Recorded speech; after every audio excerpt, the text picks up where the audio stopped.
Halo sahabat Santo Paulus, kali ini saya mengajak Anda untuk berdoa mohon indulgensi bagi sahabat, kenalan, kerabat, atau anggota keluarga kita serta orang-orang kita cintai yang sudah dipanggil oleh Tuhan. Sebelum kita berdoa, saya mau menjelaskan sedikit tentang katekese indulgensi bagi orang yang sudah meninggal. Dalam kitab hukum kanonik Kanon 994 menyatakan bahwa setiap orang dapat memperoleh indulgensi bagi dirinya sendiri atau dapat juga mempersembahkannya bagi orang-orang tertentu yang telah meninggal dunia agar mereka dapat segera masuk dalam kebahagiaan abadi di surga. Tetapi indulgensi tidak dapat dipersembahkan bagi orang yang masih hidup di dunia ini. Apakah yang dimaksud dengan indulgensi? Dalam Katekismus Gereja Katolik artikel 1471 dikatakan bahwa indulgensi adalah penghapusan siksa-siksa temporal di depan Allah untuk dosa-dosa yang sudah diampuni. Warga beriman Kristen yang benar-benar siap menerimanya di bawah persyaratan yang ditetapkan dengan jelas memperolehnya dengan bantuan gereja yang sebagai pelayan penebusan membagi-bagikan dan memperuntukkan kekayaan pemulihan Kristus dan para kudus secara otoritatif. Indulgensi bukanlah penghapusan dosa, tetapi penghapusan atas siksa dosa. Indulgensi dapat menghapus seluruh atau sebagian dari siksa dosa yang harus ditanggung oleh manusia setelah kematiannya, yakni dalam proses pemurnian di api penyucian atau purgatorium. Nah, sebenarnya setiap saat kita bisa berdoa indulgensi bagi keselamatan jiwa saudara-saudari kita yang sudah meninggal dunia. Akan tetapi, gereja memberikan tempat khusus bagi mereka yang telah meninggal dalam 2 hari istimewa di bulan November, yakni Hari Raya Semua Orang Kudus pada 1 November dan Hari Peringatan Arwah Semua Orang Beriman pada 2 November. Sahabat Santo Paulus, ada beberapa hal yang harus kita ketahui tentang bagaimana cara mendapatkan indulgensi bagi para arwah.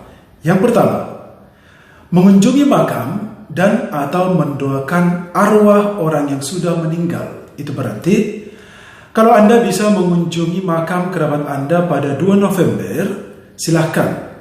Tapi kalau tidak bisa, ya doakan saja dari rumah atau intensikan misa di gereja. Yang kedua, mengunjungi makam dan mendoakan arwah orang yang sudah meninggal selama 8 hari setiap hari mulai tanggal 1 sampai 8 November akan memperoleh indulgensi penuh. Maksud dari indulgensi penuh adalah menghapus seluruh hukuman atau siksa dosa sementara yang timbul karena dosa-dosa yang telah dilakukan oleh orang yang meninggal tersebut. Yang ketiga, mengunjungi makam dan mendoakan arwah di hari lain selain dari tanggal 1 sampai 8 November akan memperoleh indulgensi sebagian. Apakah yang dimaksud dengan indulgensi sebagian? Menurut KHK Kanon 993, indulgensi sebagian berarti menghapus sebagian hukuman siksa dosa sementara akibat dosa-dosa yang telah diampuni oleh Allah dari orang yang meninggal itu. Yang keempat, orang yang berhak mendapatkan indulgensi, baik indulgensi penuh maupun indulgensi sebagian, adalah jiwa-jiwa yang dalam keadaan pemurnian di api penyucian.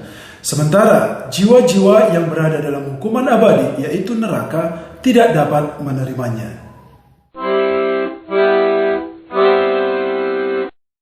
Sahabat Santo Paulus, demikianlah katekesi singkat mengenai indulgensi bagi orang yang sudah meninggal.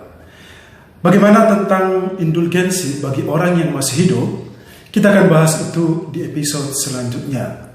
Dan sekarang, marilah kita mempersiapkan hati kita untuk berdoa, mohon indulgensi bagi anggota keluarga kita, sahabat, kenalan, atau orang-orang kita cintai yang sudah dipanggil oleh Tuhan menghadapnya.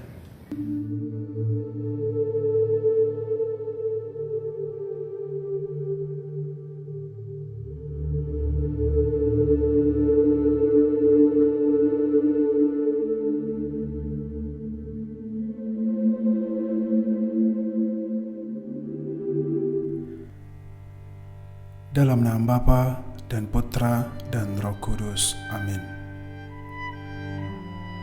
Bapa yang Maha Rahim, percaya akan kasih-Mu yang tanpa batas bersama seluruh gereja-Mu. Pada hari ini kami mohon dengan sangat, lepaskanlah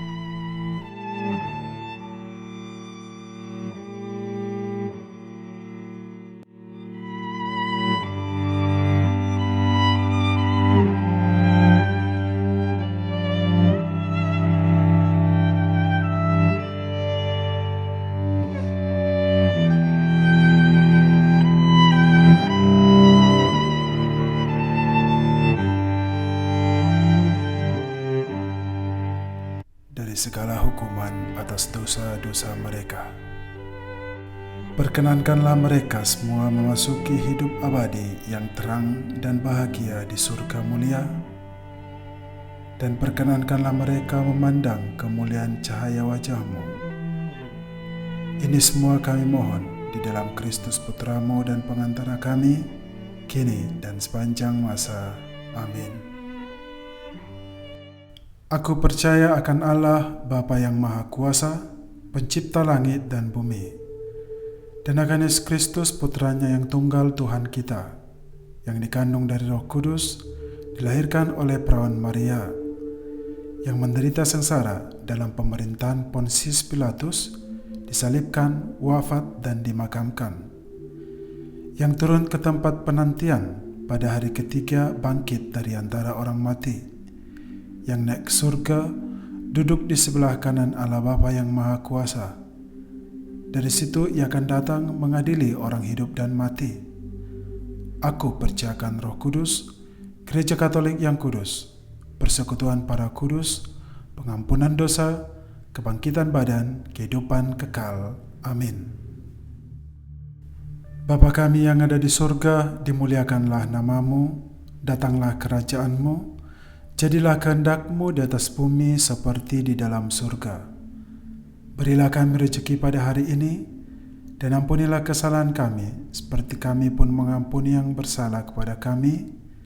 Dan janganlah masukkan kami ke dalam pencobaan, tetapi bebaskanlah kami dari yang jahat. Amin. Dalam nama Bapa dan Putra dan Roh Kudus. Amin.